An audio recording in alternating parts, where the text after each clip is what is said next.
नमस्कार दोस्तों, स्वागत है आपका हमारे यूट्यूब चैनल में। और दोस्तों, हम लोग फ्यूचर की तैयारी कर रहे हैं, फ्यूचर थ्योरी, जो कि आपको आसानी से इस चैनल के माध्यम से प्राप्त होगा। इसमें सबसे पहले हम लोग देखेंगे परिचय, कि परिचय मतलब क्या होता है, फ्यूचर किसे कहते हैं। ठीक है दोस्तों, तो सबसे पहले देखिए परिचय। परिचय मतलब कि फ्यूचर है क्या, यानी परिचय। इंजीनियर वर्कशॉप में फिटर एक कुशल कारीगर होता है जो मशीनों के पुर्जे जोड़ने में इस तरह सक्षम होता है कि कार्य व्यवस्था सुचारू रूप से चलती है। या दूसरे शब्दों में, फिटर मशीन के पुर्जों को सुचारू रूप से चलाने व उनके रखरखाव में पूरा योगदान करते हैं। उसे हम क्या कहते हैं दोस्तों, फिटर कहते हैं। ठीक है दोस्तों, क्या कहेंगे, फिटर कहेंगे। और यानी कोई भी कारीगर हो गया, किसी भी मशीन को सुचारू रूप से रख करे या चलाए, तो वो हमारा जो किस में आएगा, फिटर के अंतर्गत। आगे देखते हैं, कुछ इसके क्षेत्र होते हैं जिसे बोलते हैं व्यवसायिक क्षेत्र, यानी टेक्निकल क्षेत्र। दोस्तों, सबसे पहले आता है प्राथमिक निपुणता।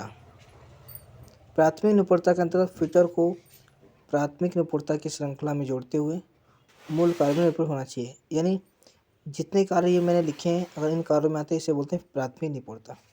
सबसे पहला होता है आपका, सबसे पहला कौन सा होगा आपका, समस्त हैंड टूल्स व कटिंग टूल्स का ज्ञान होना या प्रयोग करना। यानी दूसरा मार्किंग होता है, तीसरा रीमिंग और आपका ब्रेजिंग, टैपिंग, सोल्जरिंग, स्क्रैपिंग और फॉर्जिंग, फिर hacksawing, grinding, drilling, chipping, filing, threading और रिवेटिंग। ये जितने भी आपको चीज़ें बताई गई हैं, सारी की सारी किस में आती हैं, प्राथमिक निपुणता के अंतर्गत आती हैं, जिसे बोलते हैं प्राइमरी स्किल्स। प्राइमरी स्किल्स के बाद देखेंगे आगे हम लोग दूसरा, कि आगे देखेंगे कि फिटर के प्रकार, द्वितीय निपुणता यानी सेकेंडरी स्किल। सेकेंडरी स्किल किसे कहते हैं, इसके अंतर्गत जो है ना, सहायक ट्रेड, यानी जिस ट्रेड से हम क्या कर रहे हैं, ITI किए हैं, उसके विषय में हमें ज्ञात होना चाहिए। पहला है जैसे सीट मेटल का कार्य, यानी आपको सीट मेटल का कार्य आना चाहिए। सेकंड, लोहारगिरी, ब्लैक स्मिथी, और नेक्स्ट बिल्डिंग, और आगे हीट ट्रीटमेंट। ये खासकर इम्पोर्टेंट है। हीट ट्रीटमेंट हम अगले चैप्टर पढ़ेंगे। और आगे बढ़ते हैं, देखते हैं उच्च निपुणता। इसके अंदर क्या होता है, इस श्रृंखला में फिटर पूर्ण रूप से एक क्षेत्र में उच्च निपुणता या दल हो जाता है। वह कारीगर उस व्यवस्था में पूर्णतः सफल हो जाता है। इस श्रृंखला में फिटर पूर्ण रूप से कैसा होता है, उच्च निपुण होता है। वह कारीगर इस व्यवसाय में पूर्णतः सफल होता है। जैसे कि कोई फिटर किसी एक क्षेत्र में 5 से 10 साल का अनुभव प्राप्त कर ले, तो उसे बोलते हैं पूर्णतः निपुण हो जाना। यानी दोस्त, आप किसी भी क्षेत्र में लगे हुए हैं 5 से 10 सालों में, तो आपको क्या कहा जाएगा, हाई स्किल कहा जाएगा, कि आपको उस क्षेत्र के बारे में, उस चीज़ के बारे में, उस मशीन के बारे में पूर्णतः ज्ञान हो, तो आपको कहेगा पूर्णतः निपुण। ठीक है दोस्तों, आगे बढ़ते हैं। आगे देखेंगे कि आगे क्या है। आगे देखते हैं दोस्तों,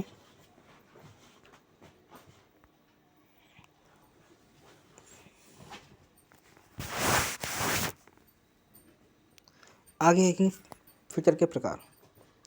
फिटर के प्रकार यानी कई टाइप्स के होते हैं। पहला होता है बेंच फिटर, जिसे बोलते हैं जनरल फिटर। बेंच फिटर अर्थात बेंच पर कार्य करना व फिटिंग करना। यानी जो बेंच फिटर होते हैं वो बेंच पर कार्य करते हैं या फिटिंग करते हैं। दूसरा दोस्तों, बेंच फिटर को हाथ से कार्य करना पड़ता है। यानी जो भी बेटा बेंच फिटर होते हैं उन्हें कैसे काम करना पड़ता है, हाथ से।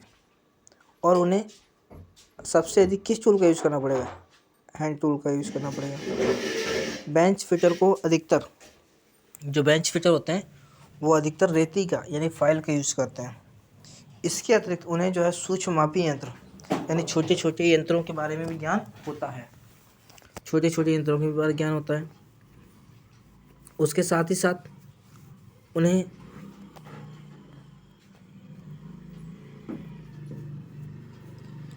इसके साथ साथ उनको जो कि अच्छे से फाइल के बारे में, छोटे छोटे यंत्रों के बारे में पूर्णतः ज्ञान होना आवश्यक है।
इसके आगे हम लोग देखेंगे पाइप फिटर, यानी पाइप फिटर किसे कहते हैं। देखिए, pipe fitter means, pipe fitter को प्लम्बर भी कहा जाता है। क्या कहा जाता है? प्लम्बर। पाइप फिटर जो है घरों में पाइप की लाइन, गैस पाइपलाइन को जोड़ने का कार्य व अन्य पाइपलाइन का कार्य व उनकी मरम्मत करना आदि पाइप फिटर की कुशलता होती है। यानी दोस्तों, पाइप फिटर के अंतर्गत हम जितनी भी पाइप लाइन होती हैं, गैस पाइपलाइन, घरों में पाइपलाइन या अन्य पाइपलाइन, उनकी मरम्मत करना, उनके रखरखाव करना, उनके बारे में कार्य करना, वो क्या होता है दोस्तों? पाइप फिटर कहलाता है। ठीक है, आगे बढ़ते हैं।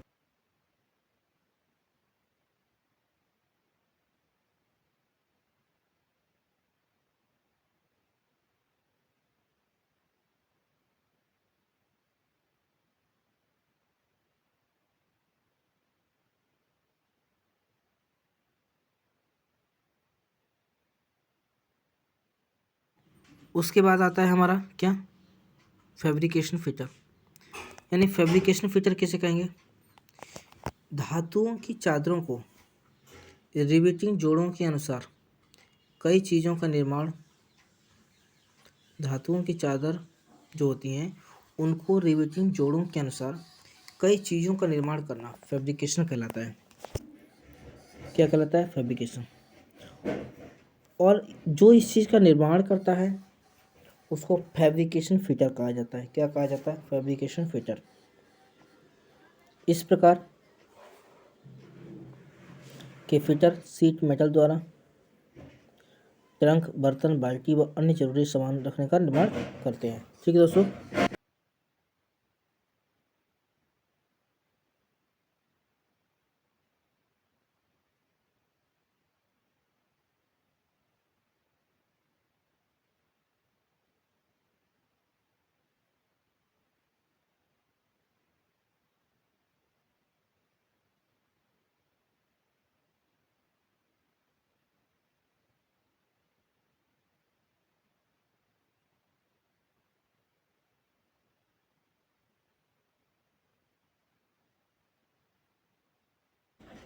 मेंटेनेंस फिटर किसी बंद पड़ी मशीन व अन्य कार्य जो किसी मरम्मत की वजह से रुका है उसको दोबारा चालू करना मेंटेनेंस कहलाता है, और उस कार्य को करने वाले को मेंटेनेंस फिटर कहते हैं। आगे हमारा है असेंबली फिटर। किसी भी मशीन के अलग अलग पुर्जों को जोड़ना। कोई भी मशीन है उसके अलग अलग पुर्जों को अगर एक साथ जोड़ देते हैं उसे असेंबली फिटर कहा जाएगा। ठीक है दोस्तों, आगे बढ़ते हैं।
Dye filter. तो डाई फिल्टर के अंदर देखिए क्या क्या आता है। सबसे पहले आपको अगर डाई फिल्टर है तो अच्छी फिल्टर बनने के लिए आपको निम्न बातों को याद रखना पड़ेगा। पहला पॉइंट है, अपने कार्य शुरू करने से पूर्व ड्राइंग को 2-3 बार ध्यानपूर्वक पढ़ो और समझो। दूसरा पॉइंट है, ड्राइंग के अनुसार टूलों की सूची बनाइए। किए जाने वाले ऑपरेशन को क्रमबद्ध सूची बनाइए। प्रयोग में लाए जाने वाली मशीन भली बार साफ करके उनकी लुब्रिकेंट ऑयल का प्रयोग करना चाहिए। व्यक्तिगत सुरक्षा का भी ध्यान रखना चाहिए। जिस मशीन के बारे में आपको ज्ञान ना हो उसी कार्य न करें। अपने औजारों और उपकरणों को साफ रखें। कार्य का माप बड़ी सावधानी से लेना चाहिए आपको। अपना कार्य लगन से करना चाहिए।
मशीन पर जॉब और औजारों को जोर से पकड़ें।